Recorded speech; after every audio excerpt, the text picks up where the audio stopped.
Aujourd'hui, parlons de la créatine et de ses effets uniques sur l'hypertrophie découverts par la recherche. Une première étude très intéressante nous montre que la créatine aide à accumuler plus de cellules satellites musculaires et de myonoyaux lorsqu'elle est consommée en conjonction avec l'entraînement par rapport à l'entraînement sans créatine. Qu'est-ce que c'est que ces trucs? Les cellules satellites sont des cellules souches musculaires qui sont dormantes juste à côté des fibres musculaires. Les cellules qui composent nos muscles, les fibres, sont un peu spéciales parce qu'elles sont extrêmement longues. Elles comportent donc plusieurs noyaux qui servent un peu comme des postes de contrôle pour envoyer l'énergie, les signaux à toute la cellule. L'entraînement physique, les stéroïdes et du coup la créatine vont aider à accumuler, intégrer aux fibres musculaires plus de noyaux. Plus il y en a, plus la cellule sera efficace. Grosso modo, ça va nous permettre d'avoir encore plus de muscles et du muscle puissant. Et c'est un mécanisme qu'on ne retrouve pas avec d'autres substances. Deuxième étude intéressante, la créatine et la myostatine. Là encore, en conjonction avec l'entraînement, les scientifiques ont remarqué moins de myostatine dans le plasma sanguin que sans la créatine. Qu'est-ce que c'est? La myostatine, c'est un facteur de croissance qui va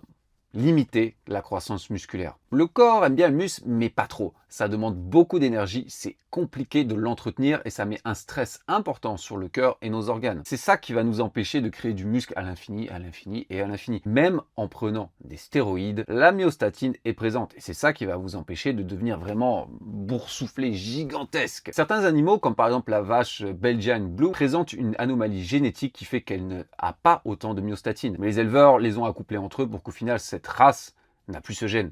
Et vous pouvez voir que sa musculature est bien plus imposante et puissante. Et il y a des scientifiques qui essayent depuis des années d'isoler ça pour, qu'il soit moins impactant sur le corps humain pour promouvoir une hypertrophie beaucoup plus simple et efficace. Donc la créatine pourrait être excellente quand vous êtes naturel pour essayer d'augmenter votre limite maximale de muscle. Pour récapituler, elle vous permettra de gagner du muscle de 3, on peut même dire 4 moyens différents. En pouvant produire plus d'énergie, de force ou de récupérer plus vite, vous allez pouvoir créer un stimulus plus robuste pour la création musculaire. En deuxième, directement en augmentant la quantité d'eau dans les cellules musculaires. En troisième, du coup, en diminuant la quantité de myostatine, ce facteur de croissance qui limite l'hypertrophie. Et en quatrième, en augmentant la prolifération des cellules satellites. Donc voilà, si vous voulez gagner le maximum de muscles et que vous ne prenez pas de créatine, je vous conseille d'en consommer, surtout si vous êtes végétarien ou végétalien, car vous n'en aurez pas dans votre alimentation.